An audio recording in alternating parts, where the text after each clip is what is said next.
The Andromedan fleet loomed in Earth's orbit, their advanced ships dwarfing humanity's visible defenses. Commander Ilara's voice boomed across global communications channels, declaring Earth's imminent conquest. Her dismissive tone echoed the sentiment of her entire species. Earth's primitive technology stood no chance against their superior firepower. United Nations Secretary-General Roger Davis sat in his fortified bunker, surrounded by military advisors and world leaders. His fingers hovered over a nondescript red button, its existence known only to a select few. As Ilara's ultimatum concluded, Davis pressed down firmly, activating the Lazarus Protocol. Deep beneath the Rocky Mountains, in a facility shielded from both terrestrial and extraterrestrial detection, thousands of cryogenic pods hummed to life. Inside each pod lay a soldier, preserved since 2025, specially trained and augmented for this very moment. These 10,000 elite warriors from every corner of the globe represented humanity's ace in the hole, a force prepared to face threats beyond the stars. Commander John Hawkins' eyes snapped open as his pod's lid retracted. He flexed his enhanced muscles, shaking off 5 decades of suspended animation. Around him, 999 other soldiers stirred, each a lethal combination of human determination and cutting-edge technology. They donned their exosuits, marvels of engineering developed in secret over the past half-century, and armed themselves with weapons that would have seemed like science fiction to their contemporaries. As Andromedan dropships descended upon New York, Tokyo, and London, Earth's hidden orbital defense grid sprang to life. Stealth satellites invisible to alien sensors unleashed a barrage of energy beams and electromagnetic pulses. The sudden assault caught the invaders off guard, their ships faltering in mid-flight. Commander Hawkins led his squad through the streets of New York, their advanced exosuits allowing them to move with inhuman speed and precision. They engaged the alien forces with a ferocity that belied their years in stasis, their weapons cutting through Andromedan armor with ease. The invaders, expecting to face a technologically inferior enemy, found themselves outmatched by these hidden defenders. In orbit, Commander Ilara watched in disbelief as her fleet was battered by weapons she hadn't known existed. The Earthlings' visible defenses had been a clever ruse, masking a level of technological advancement that rivaled her own. She ordered an immediate retreat, needing time to reassess their strategy against this unexpectedly formidable foe. Back in his bunker, Roger Davis addressed the United Nations. He revealed the existence of the Lazarus Protocol, explaining how humanity had prepared for this moment for decades. As news of the Cryo soldiers' victories spread, a surge of hope swept across the globe. In territories already occupied by the Andromedans, resistance movements formed, emboldened by the knowledge that humanity was far from defeated. The Andromedan invasion, which had begun with such confidence, now faced a protracted and uncertain conflict. Earth's hidden Cryo sleep soldiers, once a desperate contingency plan, had become the vanguard of humanity's defense. The battle for Earth had only just begun, but already the aliens who had laughed at Earth's apparent weakness were learning a harsh lesson about underestimating human ingenuity and resolve. As the Andromedan ships retreated to a higher orbit, Commander John Hawkins surveyed the battered streets of New York City. Smoke billowed from damaged buildings, and the acrid smell of burnt metal hung in the air. He tapped his wrist communicator, connecting with his squad leaders. "Secure the perimeter. We're setting up base at the UN building." Within hours, the iconic structure transformed into a high-tech fortress. Cryo soldiers installed force field generators on the roof, their low hum a constant reminder of the thin barrier between them and the alien threat above. Automated turrets sprouted from window ledges, their sensors constantly scanning for hostile movement. In the General Assembly Hall, now a bustling command center, Hawkins pored over holographic maps of the city. Team Alpha, secure the power grid. Beta, set up a defense line along the East River. We can't let them gain a foothold. As his troops fanned out across the city, securing critical infrastructure and establishing defensive positions, Hawkins received a transmission from the Rocky Mountain facility. The gruff voice of General Zhao filled the room. Commander, we're deploying the next wave. 2,000 more soldiers waking up as we speak. Major Crawford will lead them from Europe and Asia. Hawkins nodded, a grim smile on his face. Good. We'll need all the help we can get. In orbit, Commander Alara paced the bridge of her flagship, her 4 eyes narrowed in frustration. The human defenses were far more formidable than their intelligence had suggested. She turned to her tactical officer, mandibles clicking in agitation. If we can't overwhelm them with brute force, we'll cripple their infrastructure. Target their power grids and communication networks. Let's see how well they fight in the dark. Across the globe, cities went dark as Andromedan energy weapons struck key power stations. Communication satellites exploded in silent bursts of light and debris. Panic spread as screens went blank and phones fell silent. In Washington, D.C., Roger Davis stood in the dim emergency lighting of his bunker, surrounded by anxious world leaders on flickering holoscreens. He took a deep breath and pressed another button on his console. Activating Project Prometheus. Deep underground, fusion reactors roared to life, their clean energy flowing into hidden conduits. Slowly, lights flickered back on in military bases, hospitals, and key government buildings. The resistance had lost some capabilities, but they were far from powerless. At the United Nations Command Center, Hawkins watched as his tactical displays stabilized, powered by the building's independent energy source. He turned to his communications officer. Status report. Sir, we've lost contact with about 60% of our global network, but major military installations are still online thanks to the emergency power. We're getting reports of widespread civilian panic. Hawkins frowned, his mind racing through potential strategies. Before he could respond, an alert flashed on the main screen. A young lieutenant called out, "Commander, we're detecting a large Andromedan force heading towards Washington, D.C. It looks like a full-scale invasion." In the skies above the Capitol, Major Sarah Crawford watched the approaching dropships through the cockpit of her advanced fighter jet. Her voice, calm and authoritative, crackled through the comms of her squadron. "Remember your training. These aliens might have advanced tech, but we've been preparing for this moment for decades. Engage at will and watch each other's backs." As Crawford's forces clashed with the Andromedan dropships, turning the sky into a dazzling display of energy weapons and explosions, a different kind of battle raged in orbit.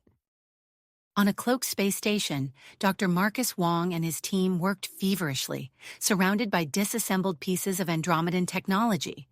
Holographic displays flickered with alien code as they attempted to decipher the secrets of the enemy's shielding systems. "There!" Dr. Wong exclaimed, pointing to a complex equation hovering in the air. "Their shields operate on a rotating frequency. If we can predict the pattern, we might be able to create a window of vulnerability." Back on Earth, Commander Hawkins received an encrypted transmission. His eyes widened as he read the contents. "Prep a stealth transport," he ordered. "We've got a potential game-changer in the Appalachians." Hours later, Hawkins led a small team of elite Cryo soldiers through the dense forests of the Appalachian Mountains. Their exosuits allowed them to move silently, blending with the shadows as they approached the coordinates of the rumored Andromedan supply cache. As they crested a hill, Hawkins held up a fist, signaling his team to stop. Below them, partially hidden by a holographic camouflage field, sat a massive alien structure. Andromedan guards patrolled the perimeter, their energy weapons at the ready. Hawkins was about to signal the attack when his comm unit crackled to life. Major Crawford's voice came through, tense but controlled. "Commander, we've made contact with a group of Andromedan defectors. They're led by a sub-commander named Zara. She's offering critical intelligence on Andromedan weaknesses." Hawkins paused, weighing the potential risks and benefits. After a moment, he responded, "Verify their intel but proceed with caution. This could change everything."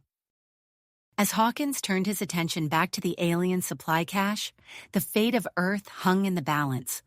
The Cryo soldiers, humanity's hidden defenders, stood ready to face whatever challenges lay ahead, their willpower unshaken by the daunting odds.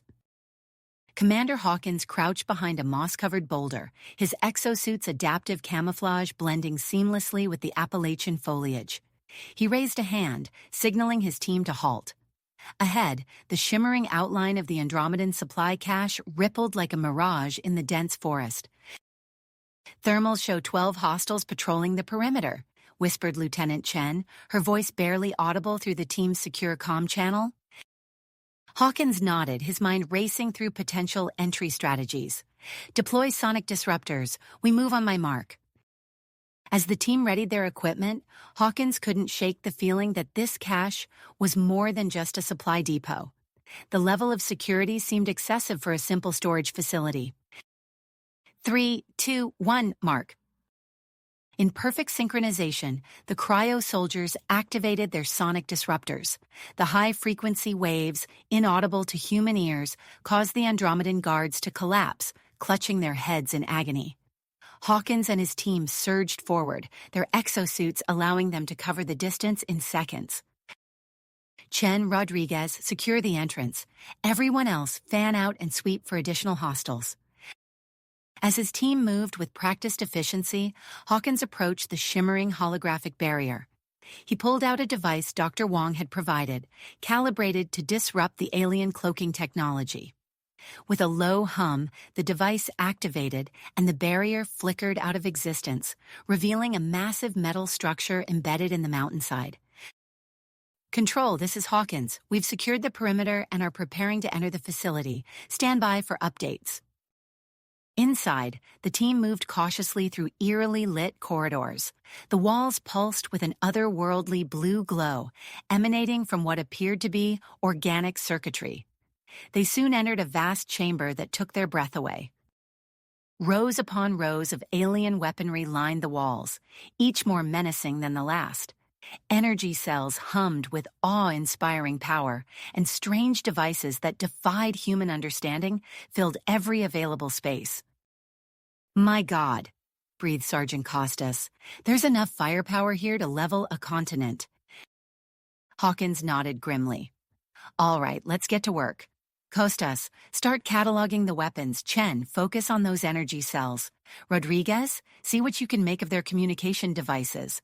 The rest of you, secure any data storage units you can find. And remember, touch nothing unless absolutely necessary. We don't know what kind of safeguards they've got in place." As the team spread out, Hawkins couldn't shake a growing sense of unease. This cache was far larger and more comprehensive than intelligence had suggested. It wasn't just a supply depot, it was an arsenal. Meanwhile, thousands of miles away, Major Sarah Crawford stood atop the Lincoln Memorial, her exosuit's enhanced vision allowing her to survey the entirety of Washington, D.C. The city had been transformed into a fortress, with Cryo soldiers positioned at strategic points throughout the urban landscape. Crawford's comm crackled to life. "Major, this is Captain Park. We've finished setting up the ambush points as per Sub-Commander Zara's intel. If the Andromedans follow their usual assault patterns, they're in for one hell of a surprise." "Excellent work, Captain. Remember, we need to draw them into the kill zones. Let them think they're making progress, then spring the trap." As if on cue, the sky above erupted with blinding flashes of light. Andromedan dropships pierced the cloud cover, their energy weapons leaving trails of superheated air in their wake. Crawford's voice rang out across all channels. "This is it, people. Everything we've trained for. Hold your positions and wait for my signal." The first wave of dropships touched down near the National Mall, disgorging hundreds of Andromedan troops. They moved with eerie precision, their armor gleaming in the morning sun. As they advanced towards the Capitol building, they met no resistance. Crawford watched, her finger hovering over the detonator. Not yet, not yet. When the alien force reached the reflecting pool, she pressed the button. The ground beneath the Andromedans erupted in a series of carefully calculated explosions, scattering their formation. Simultaneously, Cryo soldiers emerged from hidden bunkers and cloaked positions, their advanced weapons tearing through the confused alien ranks. "All units engage," Crawford shouted, leaping from her perch and activating her exosuit's flight systems. She soared over the battlefield, raining down precision fire on the Andromedan command units. The battle for Washington, D.C. had begun in earnest, with humanity's hidden defenders finally revealing the full extent of their capabilities. The Andromedans, caught off guard by the humans' tactics and technology, found themselves in a fight far more challenging than they had anticipated. In orbit, Dr. Marcus Wong's fingers flew across holographic interfaces, his eyes darting between streams of alien code and complex mathematical models. "We've got it," he exclaimed, turning to his team. "The shield frequency rotates on a Fibonacci sequence. If we time our attacks just right..." He transmitted the data to the orbital defense grid. Moments later, Earth's hidden satellites unleashed a barrage of energy beams, each one precisely timed to exploit the newfound weakness in the Andromedan shields. Alien ships that had seemed invincible mere hours ago now erupted in silent explosions, their debris scattering across Earth's orbit. Back in the Appalachian Mountains, Commander Hawkins received an urgent transmission. "Sir," called out Lieutenant Chen, "we're picking up a distress signal. It's using one of our encrypted frequencies." Hawkins frowned. "Put it through." A voice, strained and filled with static, filled the comm channel. "This is Sub-Commander Zara. I have critical intelligence on a new Andromedan weapon. My ship is damaged and I'm being pursued. Request immediate assistance." Hawkins looked around the alien cache, his mind racing.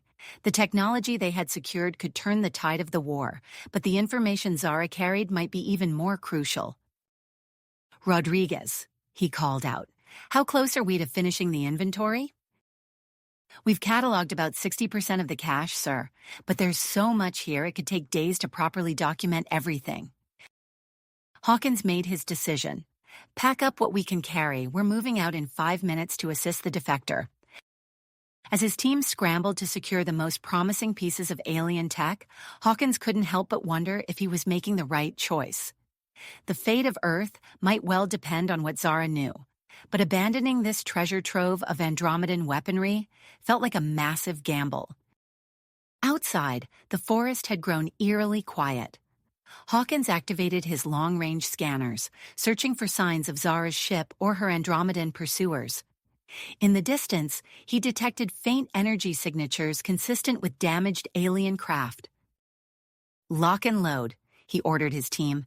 "We're heading into unknown territory. Stay alert and be prepared for anything." As they moved out, leaving the partially secured cache behind, Hawkins knew that the next few hours would be critical. The information Zara carried, the technology they had discovered, and the battles raging across the globe were all pieces of a larger puzzle. How they fit together would determine whether humanity survived this invasion or fell to the Andromedan onslaught. With a final glance back at the alien facility, now re-hidden behind its holographic barrier, Hawkins led his team into the dense Appalachian wilderness. The forest soon swallowed them up, leaving no trace of their passage as they raced to intercept the desperate alien defector and her vital intelligence. Hawkins surveyed his team, their exosuits gleaming in the dappled sunlight filtering through the forest canopy. He made a swift decision.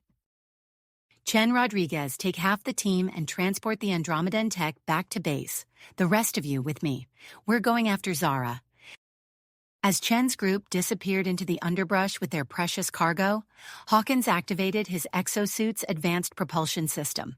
With a low hum, the suit's servos engaged, and he felt the familiar surge of power coursing through his limbs. "Let's move," he commanded, and his reduced squad shot forward, their exosuits allowing them to traverse the rugged terrain at incredible speeds. The forest blurred around them as they raced towards Zara's coordinates. Hawkins's mind raced faster than his feet, weighing the potential risks and rewards of this rescue mission. The alien cache they'd left behind gnawed at him, but the promise of critical intelligence from Zara was too valuable to ignore. As they neared the distress signal's origin, the peaceful forest gave way to chaos. Energy blasts scorched the trees, and the air crackled with the sound of weapons fire. Hawkins signaled his team to take cover. Through the smoke and debris, he spotted Zara's damaged ship. The Andromedan defector was pinned down behind the wreckage, returning fire against a group of her former comrades. Costas, Jenkins, flank left. Monroe, with me, will provide covering fire, Hawkins ordered. They burst into action. Hawkins and Monroe unleashed a barrage of suppressing fire, their advanced weapons cutting through the Andromedan armor with precision. Costas and Jenkins used the distraction to circle around, catching the enemy in a deadly crossfire. In the midst of the firefight, Hawkins spotted a cylindrical object near Zara, the EMP weapon prototype. He realized its importance instantly. "Zara," he shouted over the comms, "we're here to extract you. Can you make it to us with that prototype?" The Andromedan defector's voice crackled back, strained but determined. "Affirmative, human. Cover me." As Zara made a dash for their position, clutching the prototype, a new wave of Andromedan forces emerged from the tree line. At their head was a towering figure, its armor more ornate and menacing than the others. "Krell," Zara hissed as she reached Hawkins' position. The Andromedan commander's voice boomed across the battlefield. "Traitor, you cannot escape. Surrender now, and your death will be swift." Hawkins grabbed Zara's arm. "Time to go, Monroe, pop smoke." As thick, obscuring smoke filled the air, Hawkins and his team retreated, Zara and the prototype in tow. They activated their exosuits' enhanced speed modes, practically flying through the forest. "We need immediate evac," Hawkins barked into his comm. "Lock onto my signal and get us out of here." As they raced through the wilderness, Zara gasped out vital information between breaths. "The Andromedans. They've developed a countermeasure to your new tactics. It's why I defected, couldn't be part of it." Hawkins's mind reeled at the implications. They needed to get this intel to Earth scientists immediately. Suddenly, his comm crackled to life with an urgent transmission. Major Crawford's voice cut through, tense and strained. "Hawkins, we need reinforcements in DC now. Ilara's launched a second assault, and we're barely holding on." Hawkins cursed under his breath. They were at a crossroads. Head to the capital and reinforce Crawford's embattled troops, or stick to the original plan and deliver Zara and her crucial intelligence to a secure facility. Before he could respond, the forest behind them erupted in explosions. Krell and his forces were in pursuit, their weapons carving a path of destruction through the Appalachian wilderness. "All units prepare for immediate aerial insertion," Hawkins decided, his voice steady despite the chaos around them. "We're heading to Washington." As if on cue, the whine of engines filled the air. A stealth transport materialized above the treetops, its ramp already lowering. Hawkins and his team sprinted aboard, energy blasts from Krell's forces sizzling past them. The transport's engines roared as it shot into the sky, narrowly avoiding a barrage of Andromedan anti-aircraft fire. Inside, Hawkins turned to Zara, who was clutching the EMP prototype protectively. "Brief me on everything you know," he demanded. "We've got a fight to win in DC, and your intel might make the difference." As Zara began her explanation, Hawkins couldn't shake the feeling that they were racing against more than just Ilara's forces in Washington. Something told him that the fate of the entire planet might hinge on the next few hours. In orbit, the situation was equally intense. Dr. Marcus Wong watched with suspenseful pause as Earth's recalibrated defense grid unleashed its power on the Andromedan fleet. The precisely tuned energy weapons sliced through the alien shields, causing explosions to blossom silently in the vacuum of space. "It's working," one of his assistants shouted, her eyes wide with disbelief. Wong allowed himself a small smile of satisfaction, but he knew the battle was not nearly finished. "Keep monitoring their shield frequencies," he ordered. "They'll try to adapt. We need to stay one step ahead." As the Andromedan fleet retreated to a higher orbit, Wong turned his attention to the data streaming in from ground battles across the globe. Reports of newly awakened Cryo soldiers turning the tide in key engagements filled his screens. For the first time since the invasion began, he felt a glimmer of hope. But that hope was tempered by the knowledge that the Andromedans would not give up easily. As he pored over the incoming data, Wong couldn't shake the feeling that the aliens had yet to reveal their true strength. What other weapons or strategies did they have hidden away? As the transport carrying Hawkins, Zara, and the EMP prototype raced towards Washington, D.C., the fate of humanity hung in the balance. The next moves made by Earth's defenders would determine not just the outcome of a single battle, but potentially the survival of the entire human race. Species hangs in the balance. Hawkins surveyed his team as the transport hurtled towards Washington, D.C. The weight of responsibility pressed down on him, heavier than the advanced exosuit he wore. With a deep breath, he made his decision. "Listen up," he said, his voice cutting through the tension. "We're splitting up. Foster, take Costas and Chen. You'll escort Zara and the EMP prototype to the secure facility in Colorado. The rest of us are dropping into D.C. Lieutenant Jack Foster nodded grimly, understanding the gravity of his task. As the transport neared the Capitol, Foster's team prepared for a mid-air departure. The bay doors opened, revealing the chaos below. "Godspeed," Hawkins said as Foster's group leapt from the transport, their forms quickly swallowed by the swirling smoke rising from the besieged city. Hawkins turned to his remaining team. "Prepare for hot insertion. Crawford's people need us yesterday." The transport banked sharply, diving towards the National Mall. Andromedan anti-aircraft fire lit up the sky, creating a deadly web of energy bolts. The pilot's voice crackled over the comm. 30 seconds to drop zone. Hawkins checked his weapon one last time. "Remember your training. Hit hard, hit fast, and watch each other's backs." The bay doors opened again, revealing a hellscape below.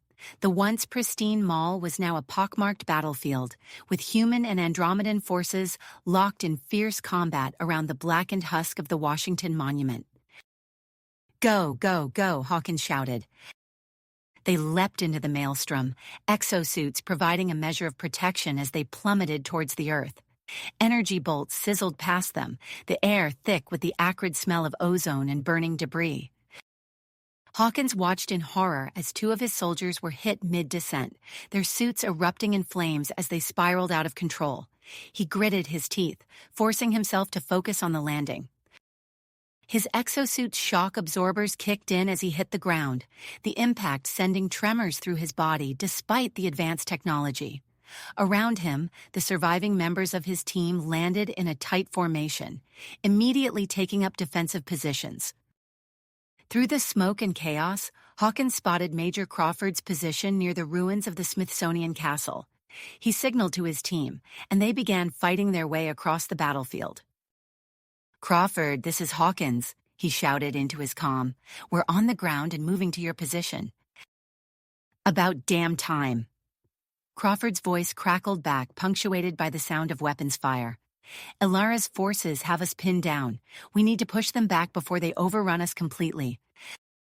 Hawkins and his team battled through waves of Andromedan soldiers, their advanced weapons and superior training allowing them to cut through the alien ranks. As they neared Crawford's position, Hawkins saw firsthand the effectiveness of the awakened Cryo soldiers.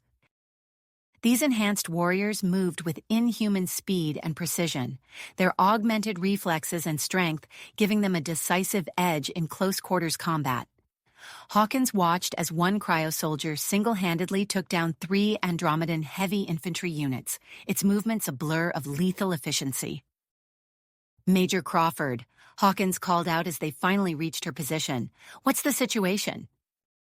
Crawford's face was streaked with soot and blood, her eyes burning with fierce perseverance. "Ilara's coordinating her forces from the Capitol building. We've got them on the back foot, but they're dug in deep. We need to take out their command center if we want to end this." Hawkins nodded, quickly formulating a plan. "We'll split our forces. I'll take a team and push towards the Capitol. You hold the line here and keep their attention focused on this position." As Hawkins organized his assault team, his comm crackled to life. It was Foster, his voice tense and urgent. "Commander, we've got a problem. We've been ambushed by human collaborators. They're after the EMP prototype." Hawkins felt a cold knot form in his stomach. "What's your status, Foster?" "We're holding them off for now, but it's getting dicey. Their leader, some ex-military type named Graves, knows our tactics. We need backup, sir. Hawkins closed his eyes for a moment, the weight of command pressing down on him. He couldn't abandon the assault on the capital, but Foster's mission was equally critical. "Hold your position, Foster," he finally said. "I'm sending reinforcements your way. Keep that prototype safe at all costs." He quickly relayed orders, diverting a nearby squad to assist Foster's team. With that crisis temporarily addressed, Hawkins refocused on the battle at hand. "All units, prepare to advance," he commanded. "We're taking the fight to Alara." As Hawkins led his team through the war-torn streets of Washington, pushing ever closer to the capital, he couldn't shake the feeling that this was just one piece of a much larger puzzle. Somewhere out there, Foster was fighting for his life to protect a game-changing weapon. In orbit, Dr. Wong and his team were locked in a silent battle of wits against the Andromedan fleet. And on the far side of the moon, beyond the reach of any immediate help, a small team of brave men and women were about to attempt the impossible, sabotaging the Worldbreaker before it could be unleashed on Earth. Hawkins pushed these thoughts aside as they approached the Capitol building. The once majestic structure was now a fortress, its white dome scarred by weapons fire, its steps littered with the bodies of both humans and Andromedans. "This is it," he told his team, readying his weapon. "Let's end this." As they prepared to storm the Capitol and confront Alara, Hawkins knew that the next few hours would determine not just the fate of this battle, but the future of humanity itself. The war for Earth had reached its tipping point, and he was right at the center of it all. Hawkins and his team stormed into the Capitol building, their weapons at the ready. The once grand halls echoed with the sounds of battle as they fought their way through Andromedan defenses. Energy blasts scorched the walls, leaving behind the acrid smell of ozone and burning debris. As they approached the central chamber, Hawkins spotted a telltale flicker of energy, Alara's hidden data transmission device. In that split second, he made his decision. "Change of plans," he barked into his comm. "Target that transmitter. We can't let that data reach their fleet." His team responded with practiced efficiency, redirecting their fire towards the concealed device. The air crackled with energy as their weapons converged on the target. The device exploded in a shower of sparks and twisted metal, cutting off the transmission midstream. Through the smoke and chaos, Hawkins caught a glimpse of Alara. The Andromedan commander's eyes locked with his for a moment, filled with a mixture of rage and grudging respect. Then she was gone, disappearing down a side corridor with a small group of her elite guards. "Sir, should we pursue?" one of his soldiers asked, weapon-trained on the retreating aliens. Hawkins shook his head. "Negative. We've accomplished our primary objective, secure the building and prepare for the next phase." As his team spread out to clear the remaining Andromedan forces from the Capitol, Hawkins's comm crackled to life. Lieutenant Foster's voice came through, tense and breathless. "Commander, we're under heavy fire. Graves and his collaborators have us pinned down."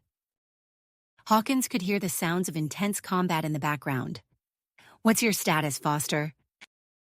There was a pause, filled with weapons fire before Foster responded. "We're outgunned and outnumbered. I'm making the call, sir. We're going to split up. I'll take Zara and the prototype through the maintenance tunnels. The rest of the team will create a diversion." Hawkins felt his stomach clench. He knew what Foster was really saying. He was sacrificing part of his team to ensure the mission's success. "Understood, Lieutenant. Do what you have to do. Good luck." As Foster's team enacted their desperate plan, Dr. Marcus Wong coordinated Earth's orbital defenses from his command center. Holographic displays showed the positions of both human and Andromedan ships, a silent ballet of destruction playing out in the void of space. "We've identified a weakness in their energy collection array," one of Wong's assistants reported. "If we target these key ships, we can disrupt the entire formation." Wong nodded, his fingers flying over the control panel. "Transmitting targeting data to all available units. Fire on my mark." The orbital defense grid came to life, lances of energy slicing through space with pinpoint accuracy. The Andromedan ships, caught off guard by the precision of the attack, broke formation. Their energy collection array, crucial for powering the Worldbreaker weapon, fell into disarray. "Direct hit," someone shouted. "The array is offline." Wang allowed himself a brief moment of satisfaction before refocusing on the battle. "Keep pressing the advantage. We need to keep that array down at all costs." On the surface of the moon, Colonel Alexei Volkov and his team had finally reached the heart of the Worldbreaker facility. The cavernous chamber housing the weapon's core thrummed with barely held back power. Volkov surveyed the complex array of controls and failsafes, his trained eye quickly assessing the situation. He turned to his team, his expression grim but determined. "There's no way to disable this remotely," he said. "Someone needs to stay behind and trigger the self-destruct sequence manually." Before anyone could protest, Volkov continued, "I'll do it. The rest of you get back to the ship. That's an order." His second-in-command, Captain Sarah Chen, stepped forward. "Sir, with all due respect." Volkov cut her off. "There's no time to argue, Captain. Go. Make sure Earth knows what happened here." As his team reluctantly retreated, Volkov turned back to the controls. He began the complex sequence to override the weapon's failsafes, acutely aware of the approaching sounds of Andromedan security forces. The first wave of aliens burst into the chamber just as Volkov initiated the final sequence. He grabbed his weapon, positioning himself between the advancing forces and the control panel. "Hey, come on, you bastards," he muttered, opening fire. "Let's dance." Back on Earth, in a heavily fortified laboratory, Dr. Emily Sato and her team worked feverishly to perfect their non-lethal, incapacitating agent. The lab was a flurry of activity, with researchers hunched over microscopes and computer simulations running complex calculations. "We've got it," Dr. Sato exclaimed, her eyes wide with excitement as she examined the latest test results. The agent successfully targets the Andromedan respiratory system without affecting human physiology. She turned to her team, her voice filled with urgency. "Begin mass production immediately. We need to get this into the hands of our forces as soon as possible." As production ramped up, Secretary General Roger Davis received a priority transmission in his New York command center. The holographic display showed a massive concentration of Andromedan ships forming in high orbit. "They're massing for a final assault," his military advisor said grimly. "Intel suggests they're targeting major population centers worldwide." Davis's lips pursed. He keyed his comm, broadcasting to all Earth Defense Forces. "This is Secretary General Davis. Deploy all remaining Cryo soldiers to defensive positions around key cities. This is the moment we've been preparing for. Stand fast and hold the line." In the Rocky Mountains, Commander Hawkins and his elite strike team approached Alara's hidden fortress. The rugged terrain provided natural cover, allowing them to advance undetected by Andromedan sensors. Hawkins signaled his team to halt as they reached a vantage point overlooking the fortress. Through his enhanced optics, he could see the complex network of defenses Alara had established. "All right, listen up," he said, gathering his team close. "Our primary objective is to capture Alara alive. She may have crucial intelligence that could end this war. But make no mistake, this is going to be one hell of a fight." As Hawkins outlined their assault plan, Lieutenant Foster's group finally reached the secure facility, housing Earth's top scientists. Foster, Zara, and the two remaining members of his team stumbled into the facility's decontamination chamber, exhausted and battered from their harrowing journey. "We made it," Foster said, his voice hoarse. He carefully handed over the EMP prototype to the waiting scientists. "It's all yours now. Make it count." The lead scientist, Dr. Amelia Cortez, nodded solemnly as she took possession of the device. "We'll do everything in our power to reverse engineer this technology. With any luck, we'll have a working prototype ready for mass production within 48 hours. As Foster's team was led away for medical treatment, Dr. Cortez and her colleagues immediately set to work, knowing that the fate of humanity could rest on their ability to unlock the secrets of the Andromedan EMP weapon. With multiple critical operations now in motion, Hawkins' assault on Alara's fortress, the deployment of Dr. Sato's incapacitating agent, and the race to develop an EMP weapon, Earth's defenders prepared for what could be the final push against the Andromedan invasion. The next few hours would determine whether humanity would reclaim their planet or face extinction at the hands of their alien oppressors. Commander John Hawkins signaled his team to halt as they reached the edge of a rocky outcropping. Below them, nestled in a natural bowl formed by the surrounding peaks, lay Alara's mountain fortress. The structure was a marvel of alien engineering, its sleek lines and otherworldly architecture, a stark contrast to the rugged terrain. Hawkins activated his exosuit's enhanced optics, scanning the perimeter. "Look alive, people," he whispered into his comm. "We've got multiple patrol units and— Wait, what's that?" He zoomed in on a shimmering distortion in the air around the fortress. As he watched, a bird flew towards the structure, only to be vaporized in a burst of energy. "New defense system," Hawkins reported. "Some kind of adaptive energy field, and those aren't just regular turrets, they're tracking our movements." Sergeant Anna Kovac, the team's tech specialist, pulled up a holographic display of the fortress. "Sir, I'm detecting a network of power nodes. If we can disrupt them, we might be able to create gaps in the defense grid." Hawkins nodded, his mind racing through potential strategies. "Those EMP grenades we developed from the prototype, how many do we have?" "6, sir," Kovac replied. "It'll have to do. Listen up, team. We're going to split into 3 groups. Each group will target 2 power nodes. Use the EMPs to create openings, then move fast. We'll regroup at the main entrance." The team acknowledged the orders and divided into their assigned groups. Hawkins led his group along a narrow ledge, using the natural cover to avoid detection. As they approached the first power node, he could feel the hum of energy in the air, making the hairs on the back of his neck stand up. "Now," Hawkins whispered.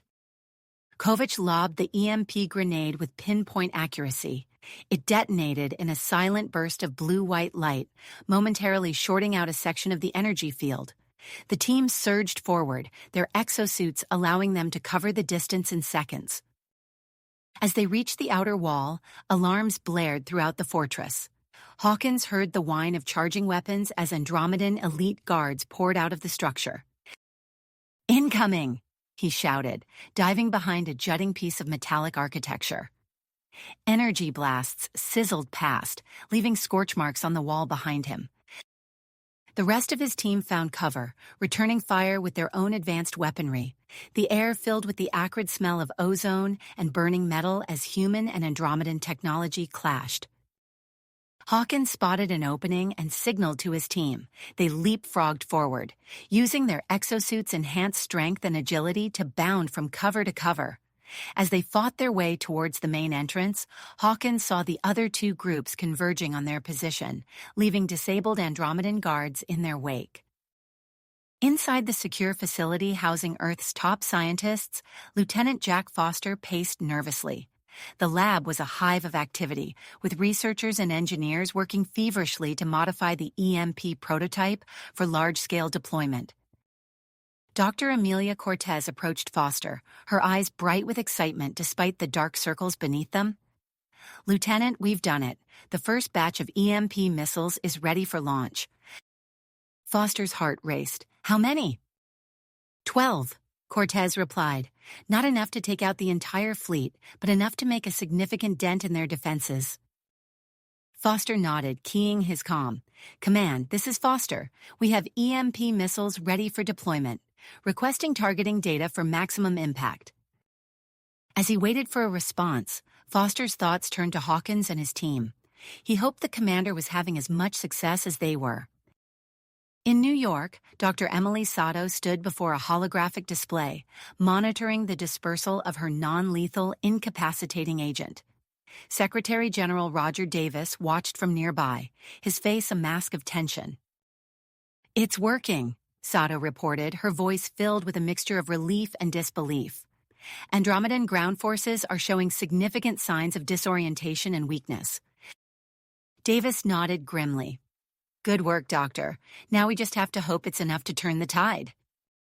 He turned to his military advisor. Status report on the orbital engagement?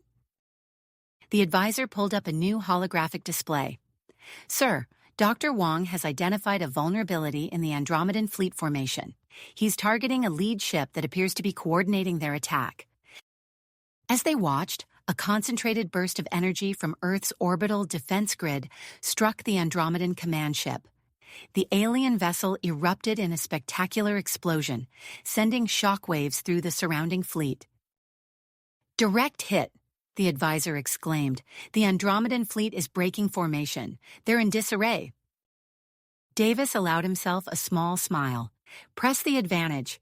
We may not get another chance like this.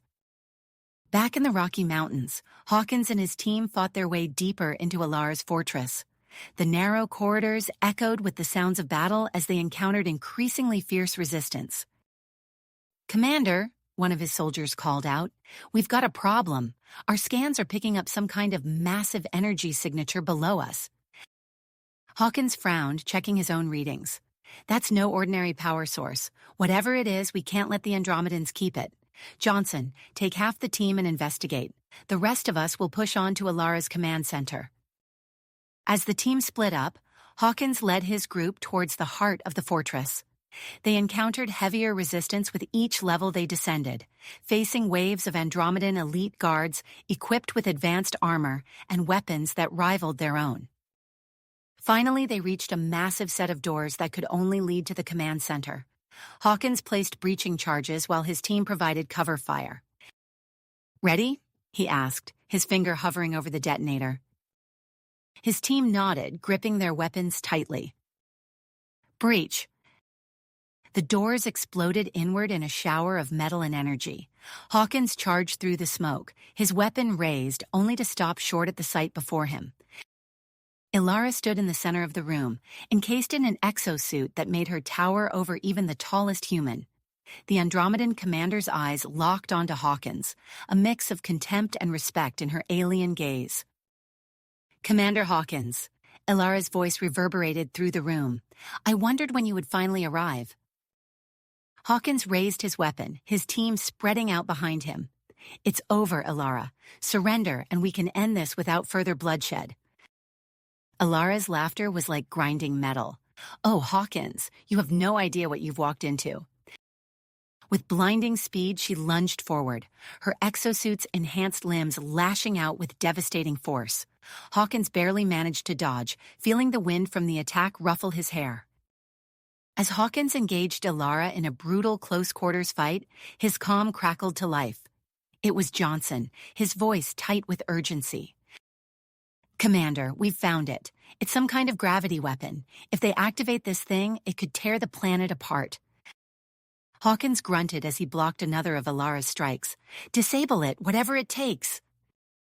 As the battle raged on multiple fronts, in the mountain fortress, in orbit around Earth, and in cities across the globe, the fate of humanity hung in the balance.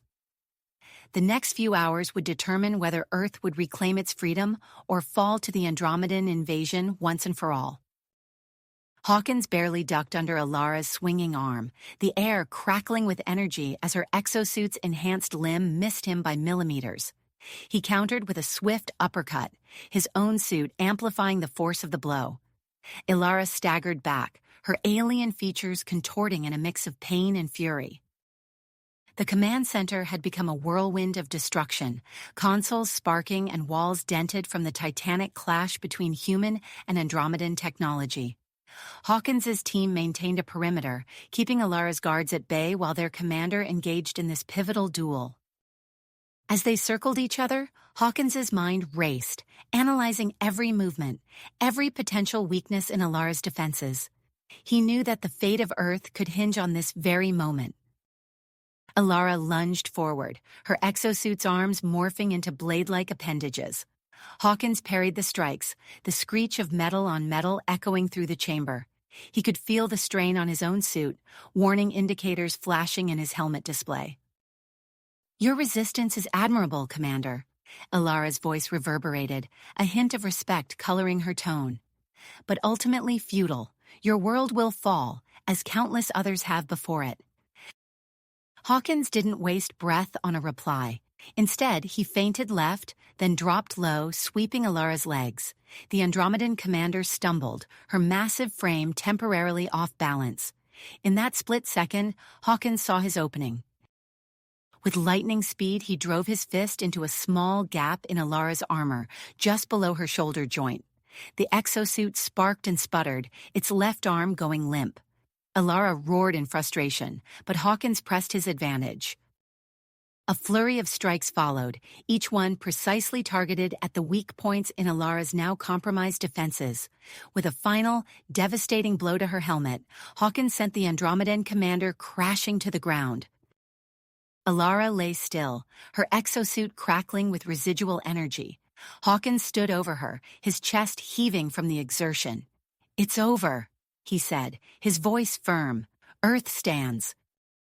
As his team moved in to secure Alara, Hawkins's calm crackled to life. Johnson's voice came through, tight with tension.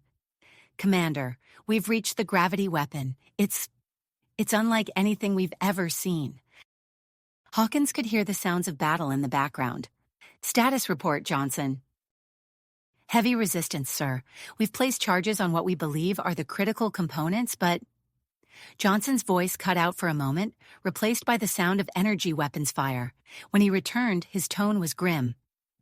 "Ortiz is down. The rest of us are pinned down." Hawkins felt a cold knot form in his stomach. "Hold position. We're on our way." But before he could move, Johnson's voice came through again. "No time, sir. The weapon's powering up. We can't let them activate it." There was a pause, then, "It's been an honor, Commander." "Johnson, wait," Hawkins began, but he was cut off by a massive explosion that shook the entire fortress. For a moment, everything went silent. Then, through the ringing in his ears, Hawkins heard Johnson's second-in-command. "Gravity weapon destroyed, sir. Johnson, he stayed behind to make sure the charges detonated." Hawkins closed his eyes for a moment, allowing himself a brief second of mourning for his fallen comrade. Then, steeling himself, he turned his attention back to the mission at hand. "Secure any data you can from the weapons site," he ordered, "then rendezvous with us at the command center." As Hawkins' team worked to extract information from Alara's systems, the battle continued to rage across the globe. In orbit, Earth's defense grid unleashed its new secret weapon. The EMP missiles, developed from the prototype Foster's team had recovered, streaked through space. They detonated in brilliant flashes of blue-white light, sending electromagnetic pulses rippling through the Andromedan fleet. Alien ships began to drift, their advanced systems overloaded and disabled. Earth's conventional weapons followed, tearing through the now vulnerable vessels with devastating efficiency. On the ground, the effects of Dr. Sato's incapacitating agent became increasingly apparent. Andromedan troops collapsed in the streets, their alien physiologies unable to cope with the targeted biological weapon. In New York, Secretary General Davis watched the holographic displays with a mixture of hope and trepidation. Cities around the world reported the same phenomenon: Andromedan forces falling, human resistance fighters reclaiming territory block by block. "It's working," Dr. Sato said, her voice filled with disbelief. "The agent is even more effective than we'd hoped." Davis nodded, allowing himself a small smile. "Patch me through to all Earth Defense Forces," he ordered. As the global communication channel opened, Davis spoke, his voice firm and resolute. "This is Secretary General Davis. The tide has turned. Push forward, reclaim what is ours. Victory is within our grasp." Back in the mountain fortress, Hawkins worked feverishly to extract data from Alara's command systems. As he sifted through the alien encryption, his eyes widened. "This is it," he muttered. "The location of their homeworld, details of their civilization structure." He looked up at his team. This could be the key to ending this war for good. Suddenly, the fortress shook as a series of explosions rocked its outer defenses. Hawkins rushed to a view screen, watching as Earth fighters swooped in, launching EMP missiles with pinpoint accuracy. The fortress's remaining defenses flickered and died, leaving Alara's forces cut off from their main fleet. Hawkins couldn't help but grin. Foster had come through. As reports flooded in from around the world of Andromedan forces surrendering or retreating, Hawkins turned his attention to his captive. Ilara, now restrained and with her exosuit disabled, glared at him with alien eyes. "Your invasion has failed," Hawkins said, his voice level, "but this doesn't have to end in further bloodshed." Ilara's gaze remained defiant, but Hawkins could see the calculation behind those alien eyes. She knew the tide had turned. With the crucial data secured and Ilara in custody, Hawkins prepared to depart the fortress. As his team made their way to the extraction point, he couldn't help but feel a sense of cautious optimism. The battle for Earth had been won, but the true challenge, securing a lasting peace, was just beginning. As the transport ship lifted off, carrying them back to command, Hawkins looked out over the war-torn landscape below. The world had changed, irrevocably, but humanity had proven its resilience, its ability to face even the most daunting of challenges. As they soared towards an uncertain future, Hawkins knew that whatever came next, Earth would face it united. You have reached the end of the story. If you enjoyed this story and want to support us, please leave a like and subscribe to our channel, and for every comment that says 88, I will heart every single one of them. Thank you for your time.